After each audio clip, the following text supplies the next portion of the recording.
Baik, Assalamualaikum warahmatullahi wabarakatuh. Selamat siang, Ibu Cindy Claudia Putri, SAK MAK, dan rekan-rekan sekalian untuk memenuhi penugasan ujian akhir semester terkait dengan presentasi tugas semester. Kali ini saya akan membahas materi pekan ke-11 tentang kompensasi manajemen, sistem insentif, dan perspektif teori agensi. Pengerjaan materi ini dikerjakan secara kelompok yang disusun oleh saya sendiri, Arkan Murtada Pulungan, kemudian Audi Selvira Fuadi Rosyad, kemudian Muhajir Atsauri, dan Muhammad Daniel Irfansyah. Baik, materi yang pertama terkait dengan penemuan atas sistem insentif organisasi.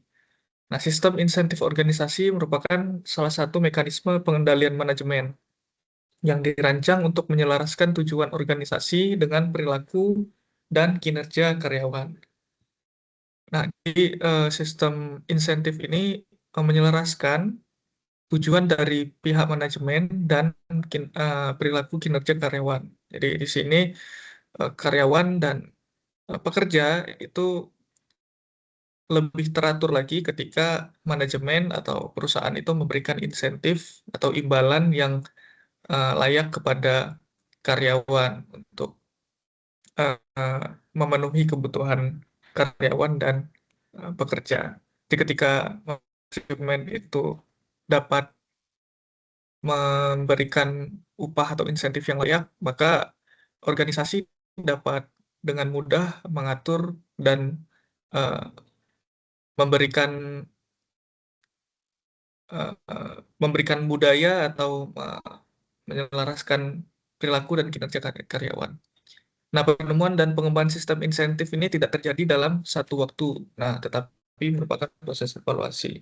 Nah, jadi sistem insentif ini sudah ada dari sejak abad ke-19 hingga teori motivasi modern. Jadi, eh, pada saat itu, karyawan atau pekerja itu bertindak semena-mena, sehingga perlu adanya motivasi melalui pemberian insentif dari pihak manajemen atau pemilik perusahaan.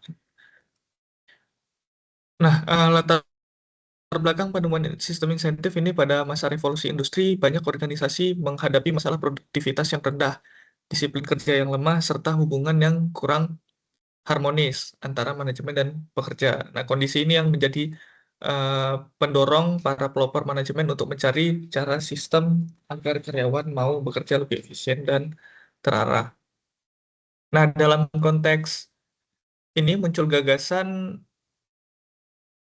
bahwa upah dan imbalan itu tidak hanya sebagai biaya, tetapi sebagai alat motivasi yang dapat mendorong perilaku karyawan.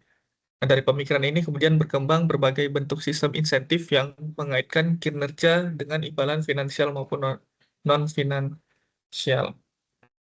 Jadi dengan sistem insentif ini mampu untuk memberikan hasil kinerja yang baik dengan cara memberikan imbalan finansial maupun non-finansial. Nah, selanjutnya ini ada beberapa tokoh utama teori pencetus teori sistem insentif ini. Nah, yang pertama adalah Frederick W. Taylor, Bapak Manajemen Ilmiah, pelopor manajemen yang ilmiah yang menekankan penggunaan metode ilmiah dalam perencanaan dan pengukuran kerja. Nah, beliau menciptakan sistem upah diferensial. Jadi, upah yang diberikan itu berbeda-beda tergantung dari performa masing-masing pekerja atau karyawannya. Itu jadi pekerja yang eh, bekerja lebih produktif, menghasilkan output yang maksimal, itu akan diberi upah yang tinggi, dan sebaliknya, pekerja yang di bawah standar, menghasilkan output yang tidak berkualitas tinggi, akan di upah lebih rendah. Nah, kemudian eh, tokoh lainnya ada Henry Elgan. Nah, ini pencetus insentif tugas dan bonus. Jadi, Henry Elgan ini mengembangkan namanya Gantax dan bonus system. Nah, yang memberikan bonus kepada pekerja yang menyelesaikan pekerjaan dalam waktu yang standar atau lebih cepat daripada standarnya. Nah, Berbeda dengan Frederick W. Taylor, tadi lebih menekankan punishment atau memberikan eh, beban ya bagi pekerja yang bermalas-malasan. Tetapi Henry Elgan ini lebih mengedepankan reward bagi orang-orang yang punya motivasi tinggi, punya kinerja yang baik, dan punya eh, hasil pekerjaan yang memuaskan. Jadi memberikan insentif tambahan dalam bentuk bonus. Jadi sifatnya itu insentif untuk mendorong, bukan hanya menghukum. Ya, kebalikannya dari Frederick W. Taylor tadi. Nah, kemudian ada Joseph Scanlon itu memberikan insentif kelompok. Jadi menurut Scanlon, untuk memberikan insentif itu tidak hanya berdasarkan hasil kinerja individu, tetapi memberikan dalam bentuk kelompok ya, insentif kelompok ini. Nah, yang mendorong karyawan untuk berpartisipasi dalam peningkatan efisiensi dan berbagi hasilnya dalam bentuk bonus. Model ini penting karena menunjukkan bahwa insentif itu tidak hanya berlaku pada level individu, tetapi organisasi keseluruhan secara kelompok-kelompok seperti itu. Nah, selanjutnya bentuk-bentuk sistem insentif organisasi itu ada insentif untuk individu itu sendiri, kemudian insentif untuk kelompok tertentu, dan insentif organisasi. Nah, insentif individu ini diberikan tentu berdasarkan hasil kinerja individunya. Misalkan upah per unit atau piece rate atau bonus kinerja pribadi berdasarkan capaian hasil pribadi. Sedangkan insentif kelompok ini diberikan atas kinerja kolektif dari pekerja atau karyawan dalam satu departemen gitu. Jadi atau dalam tim kerja seperti tim marketing atau tim sales itu melewati target yang ditentukan, maka akan mendapatkan insentif kelompok ini bagi tim-tim tertentu. Misalnya di sini contohnya bonus tim produksi atau rencana bagi hasil. Kemudian insentif organisasi, nah ini capaian kolektif dari organisasi. Nah, biasanya itu dilihat dari capaian profit atau laba bersih yang dihasilkan oleh organisasi. Nah, ketika melampaui target laba, maka akan diberikan insentif organisasi secara keseluruhan. Nah, ini bentuknya bisa profit sharing, pembagian profit, kemudian ada stock option atau bonus tahunan berbasis laba perusahaan. Jadi, mendapatkan bonus berdasarkan hasil capaian laba yang di atas target tadi. Kemudian implikasi penemuan sistem insentif organisasi ini tentu akan menekankan produktivitas karyawan. Jadi karyawan itu akan termotivasi bekerjanya sehingga mencapai atau melampaui standar kinerja yang telah ditentukan perusahaan. Kemudian menyelaraskan tujuan antara individu, manajer, dan organisasi melalui mekanisme imbalan yang jelas. Jadi dengan adanya dorongan tadi, insentif tadi, individu, manajer, dan organisasi itu punya tujuan yang sama gitu untuk mencapai target-target di perusahaan gitu. Nah, ketika mencapai target maka akan diberikan reward berupa insentif tadi. Gitu. Jadi selaras, tidak ada perilaku yang berjalan sendiri-sendiri, kesannya oportunistik dan ingin menguntungkan pihak individu sendiri gitu. Tetapi mencapai eh, tujuan organisasi tadi gitu. Jadi satu tujuan. Kemudian mendorong budaya kinerja dan tanggung jawab karena hasil kerja langsung berdampak pada besarnya insentif yang diterimanya. Jadi mendorong kita juga untuk menerapkan perilaku-perilaku kinerja yang baik, kemudian budaya-budaya kinerja yang baik, dan bertanggung jawab atas pekerjaan kita gitu untuk menyelesaikan sebaik-baiknya karena ada dorongan insentif yang diterima. Nah, karakteristik pemberian kompensasi menurut Gluck 1982, karakteristik pemberian kompensasi yang baik itu adalah yang pertama memadai. Nah, inti dari memadai ini adalah memiliki nilai yang cukup untuk memenuhi kebutuhan sehari-hari pekerjanya, kebutuhan fisik, dan kebutuhan psikologis dari karyawan. Yang kedua adalah adil, jadi dibagi secara adil dengan seluruh usaha kemampuan dan kontribusi karyawan tersebut dalam sistem perusahaan. Jadi tidak ada yang jadi diatur secara adil bagi yang memenuhi target akan mendapatkan reward yang lebih tinggi daripada yang masih di bawah standar, seperti itu. Nah, yang ketiga itu adalah seimbang, jadi pemberian kompensasi harus seimbang antara bentuk imbalan yang diterima karyawan. Jadi antara karyawan satu dengan karyawan dua itu eh, bentuknya itu sama, jadi harus seimbang gitu. Jangan nanti berbeda, satu diberi dalam bentuk emas misalnya atau dalam bentuk saham, satu lagi itu hanya diberikan dalam bentuk uang saja gitu. Jadi harus seimbang pilihannya dan ditetapkan oleh manajemen itu pemberian imbalannya. Nah, yang keempat adalah efektif. Kompensasi harus disesuaikan dengan kemampuan keuangan perusahaan tanpa membebani biaya secara berlebihan. Jadi dilihat dahulu kemampuan keuangan. Nah, apabila target laba itu terpenuhi, maka akan ada apa imbalan yang lebih besar harusnya daripada ketika eh, perusahaan itu tidak mencapai target labanya gitu. Jadi mungkin saja diberikan kompensasi tapi tidak sebesar ketika capaiannya itu lebih dari target 100% yang ditetapkan oleh perusahaan gitu. Jadi melihat kemampuan keuangan perusahaan gitu. Tapi kalau perusahaannya rugi terus-menerus, nah ini kemungkinan bisa jadi bonus itu tidak akan diberikan atau kompensasi tidak diberikan. Nah, kemudian aman, kompensasi harus memberikan rasa aman, kepastian, dan kepuasan kerja bagi karyawan. Nah, tentu ini akan sangat memberikan kepastian atau kepuasan kerja bagi karyawan ya, dan juga kompensasi itu harus bisa memberikan rasa aman atau security untuk pekerja itu sendiri. Kemudian memberikan dorongan, tentu pekerja atau karyawan yang diberikan kompensasi lebih, diberikan bonus lebih, akan terdorong untuk lebih bersemangat, termotivasi, dan meningkatkan efektivitas kinerjanya. Dan yang ketujuh itu dapat diterima. Jadi kompensasi itu dapat dipahami semua karyawan dan terima semua karyawan gitu.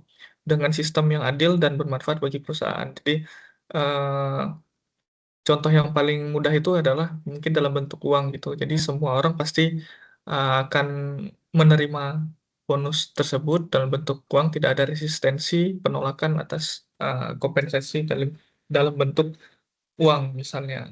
Gitu.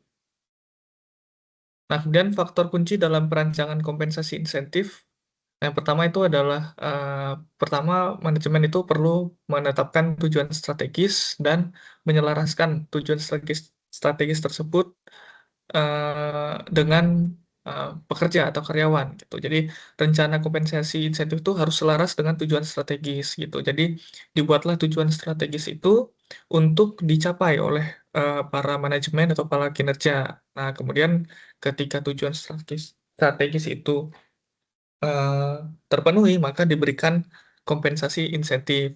Nah, atau sebaliknya dengan adanya jaminan pemberian kompensasi insentif ketika tujuan strategis terpenuhi, maka karyawan itu benar-benar terdorong dan berkontribusi secara maksimal seperti itu. Yang kedua adalah kesederhanaan dan kejelasan.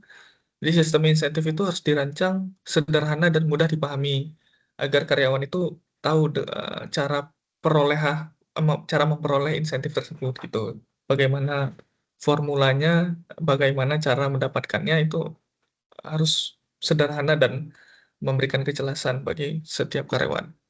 Kemudian yang ketiga, keadilan dan kesetaraan. Rencana insentif itu harus memberikan kesempatan yang adil bagi seluruh karyawan. Jadi siapapun dapat mendapatkan bonus tersebut ya, asal karyawan tersebut perform dengan baik, berperilaku, berkinerja sesuai dengan tanggung jawab dan peran.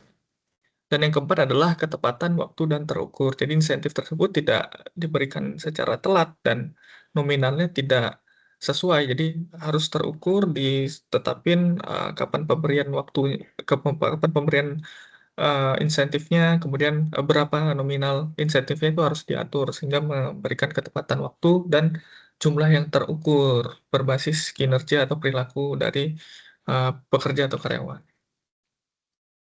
Nah, kompensasi insentif itu terbagi dari dua bentuknya, yaitu yang pertama adalah ekstrinsik dan yang kedua adalah intrinsik. Nah, ekstrinsik ini berarti di luar dari pekerjaan itu sendiri, gitu. Jadi di luar dari support eh, pekerjaan itu sendiri ya, untuk daya dukung pekerjaan itu sendiri.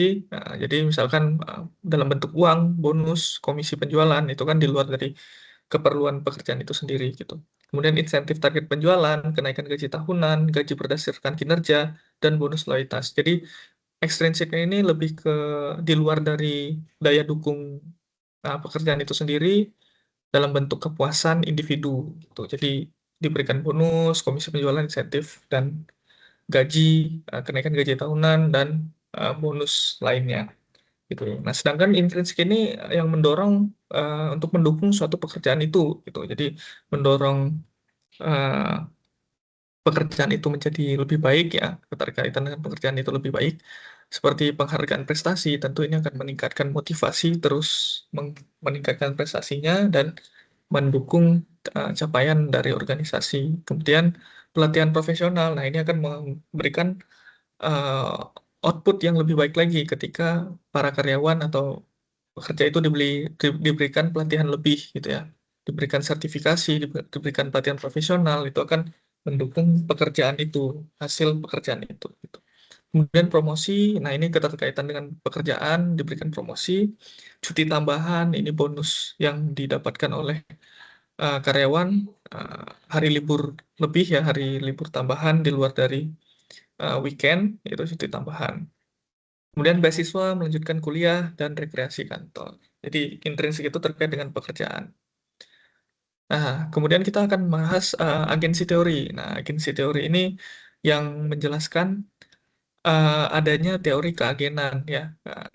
Nah, ini siapa peran dalam agensi teori ini? Ada dua peran, yaitu yang pertama prinsipal dan agen. Nah, prinsipal ini sederhananya adalah pemegang saham atau pemilik perusahaan, dan agen ini adalah orang yang diberikan uh, kekuasaan atau didelegasikan kekuasaan oleh pemegang saham atau pemilik perusahaan. Nah, agen inilah yang akan menjalankan operasional perusahaan ya. Jadi pihak board of director, pihak manajemen, nah, itu bagian dari agen. Itu. Sedangkan prinsipal itu adalah eh, pemilik perusahaan itu, ya, pemegang saham.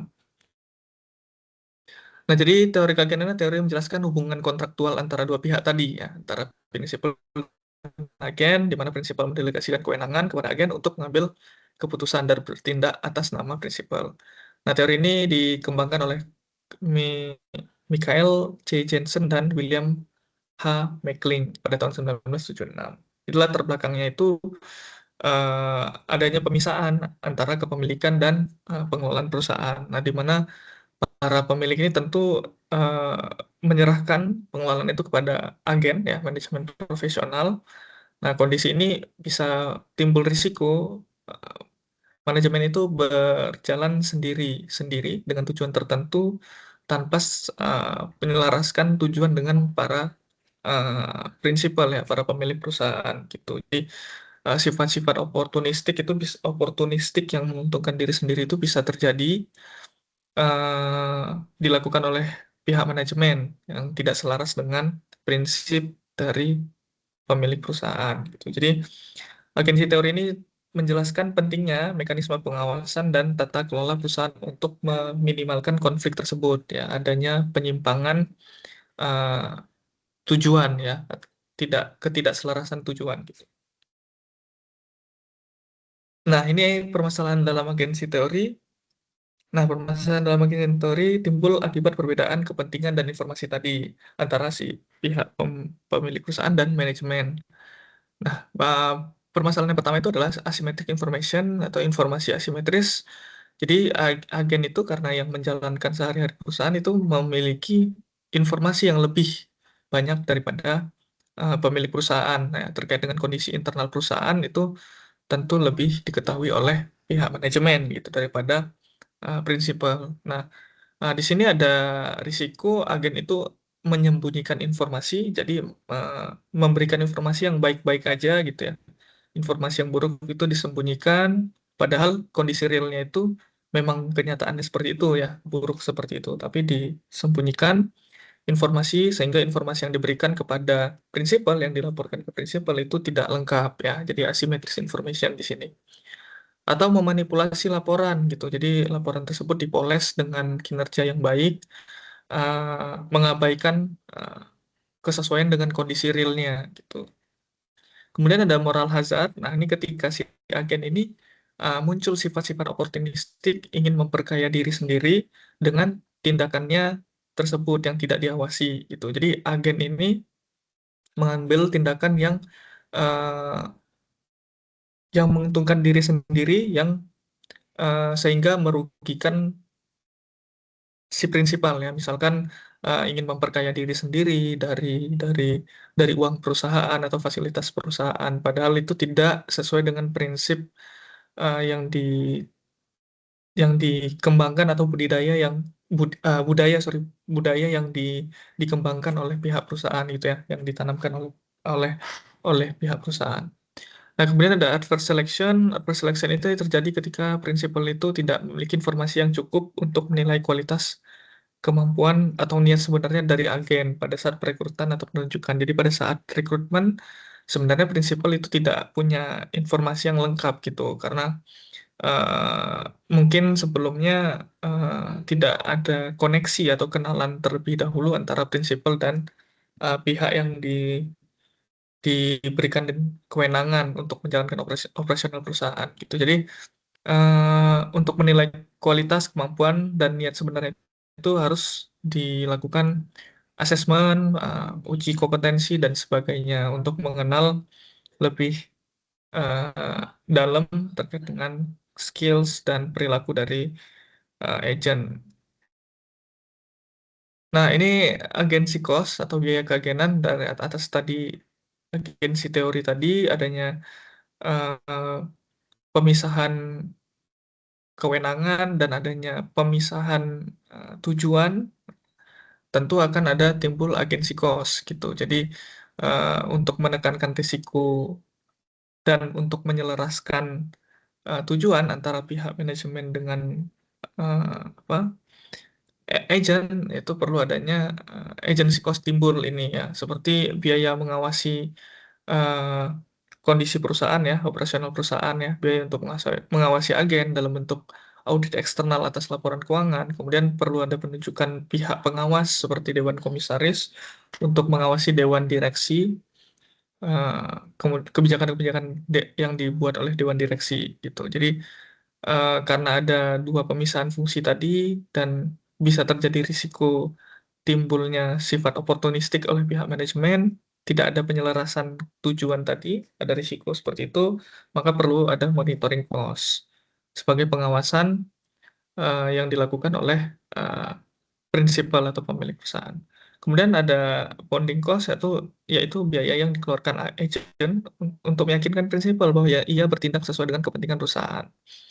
Contohnya asuransi profesi atau pelaporan rutin. Jadi ada ekstra ordinary yang dilakukan oleh pihak manajemen seperti mengeluarkan asuransi profesi atau membuat laporan rutin ya kepada uh, prinsipal untuk meyakinkan bahwa ia itu sudah bertindak sesuai dengan target perusahaan, dengan tujuan perusahaan, atau dengan budaya-budaya yang ditanamkan oleh perusahaan seperti itu.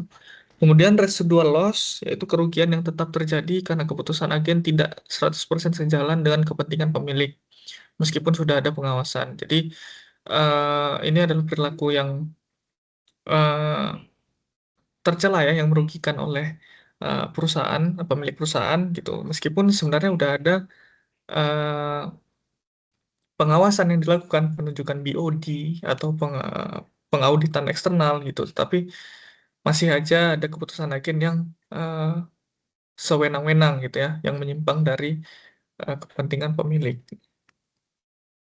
Nah, hubungan agensi teori dengan perusahaan ini tentu menjelaskan hubungan kerja antara pemilik yang memiliki perusahaan, ya, pemberi kerja, dan manajemen atau pekerja yang mempunyai mempunyai kewenangan untuk menjalankan operasional perusahaan.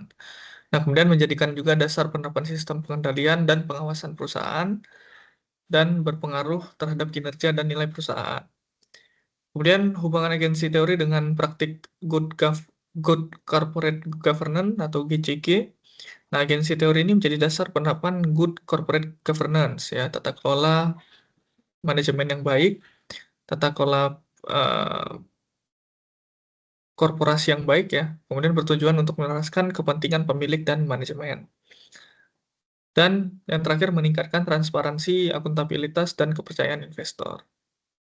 Nah, hubungan yang terakhir adalah hubungan agensi teori dengan akuntansi. Jadi laporan keuangan itu harus transparan dan harus eh, transparan, akuntabilitas ya.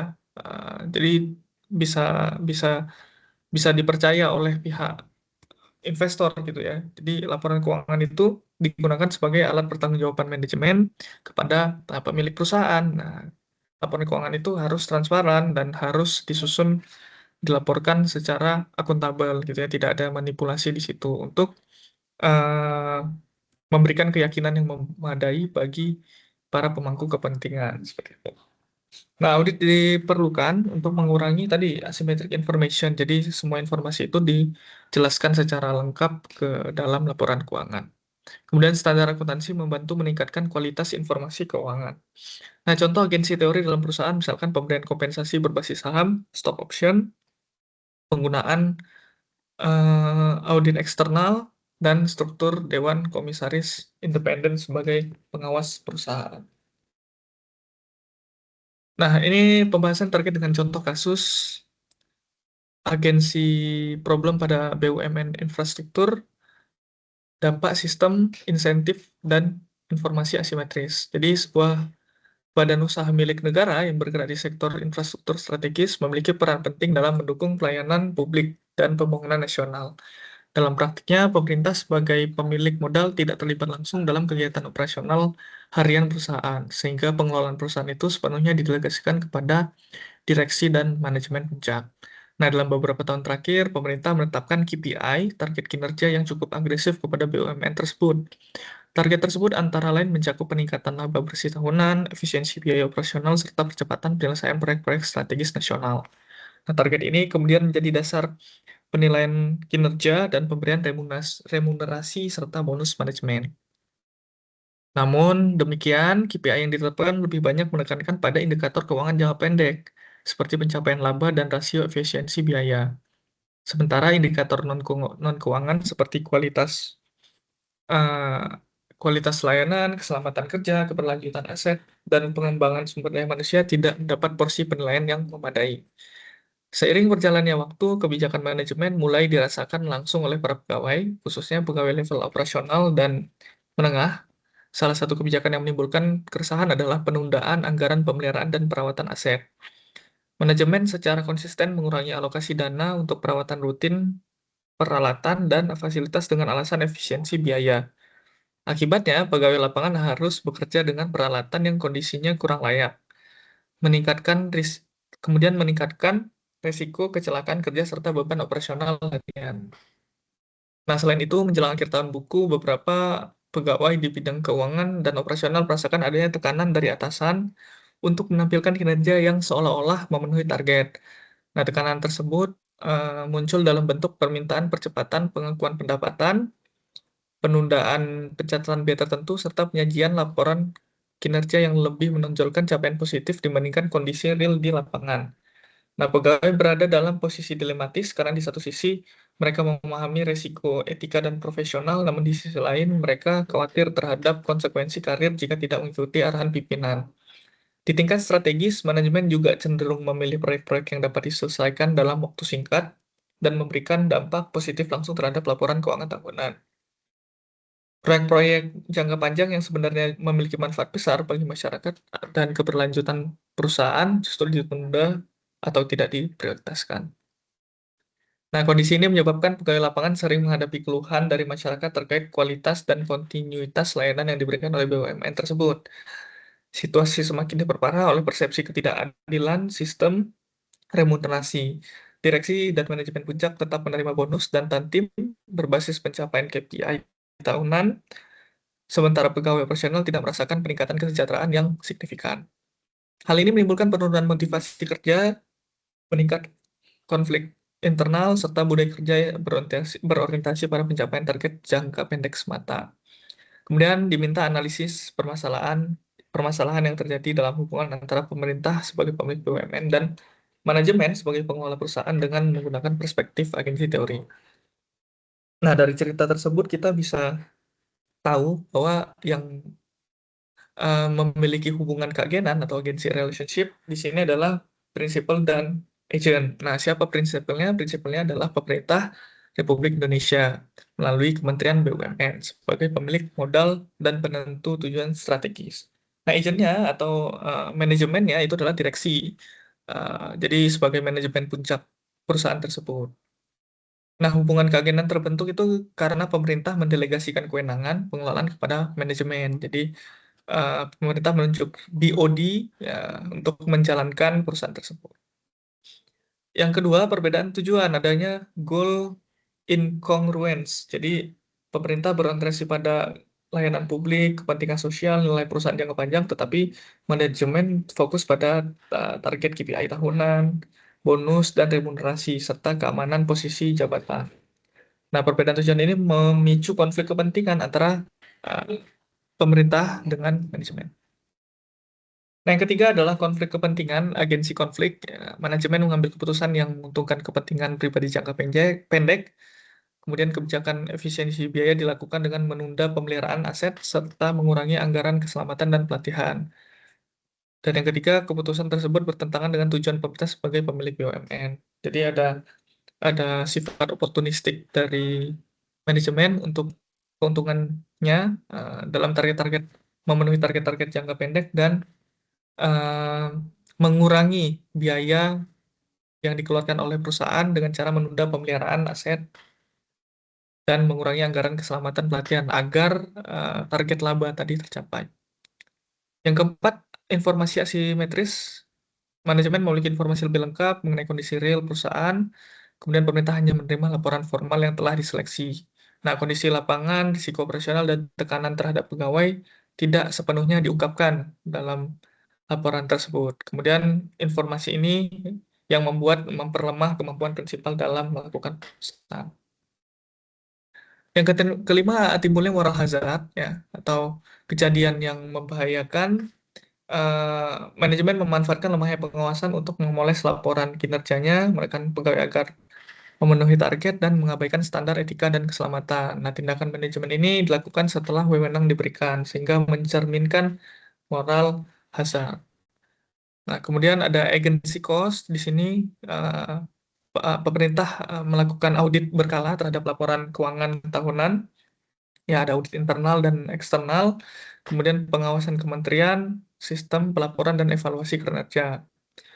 Itu dinamakan monitoring cost ya. Nah, kemudian ada residual loss, penurunan kualitas layanan publik, kerusakan aset, karena tadi anggaran pemeliharaan diturunkan ya, kemudian menurunnya motivasi dan kepercayaan pegawai akibat eh, ditekan untuk memenuhi target ya, atau tekan untuk memoles laporan kinerja tetapi tidak memberikan insentif atau bonus yang signifikan seperti manajemen.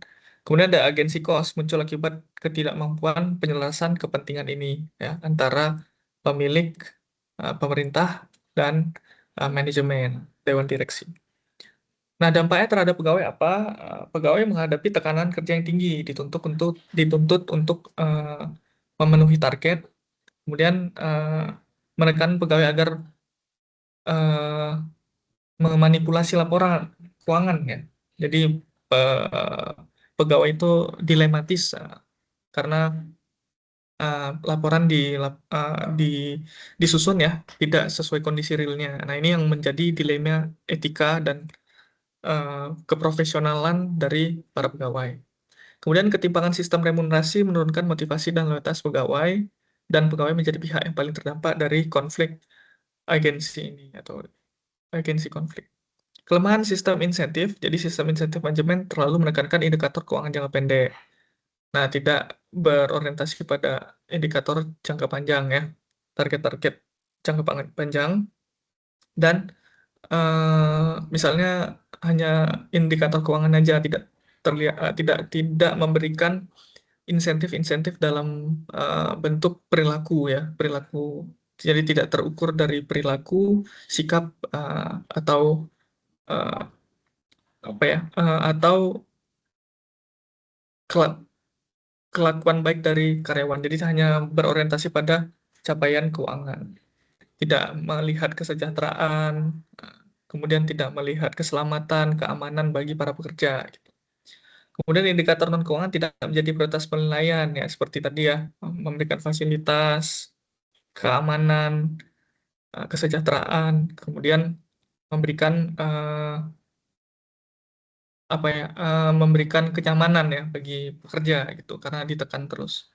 Kemudian sistem insentif memperkuat perilaku oportunistik manajemen. Jadi karena tadi pemberian insentif eh, berorientasi pada indikator keuangan jangka pendek, jadi sistem insentif ini memperkuat perilaku oportunistik manajemen untuk selalu memanipulasi laporan keuangan tadi, target tadi tidak sesuai dengan realnya agar agar mendapatkan sistem insentif atau mendapatkan bonus remunerasi dan tantim yang lebih banyak lagi. Nah, sekian dari eh, pembahasan materi sistem insentif ini oleh saya. Terima kasih. Mohon maaf apabila ada kekurangan. Saya akhiri. Assalamualaikum warahmatullahi wabarakatuh.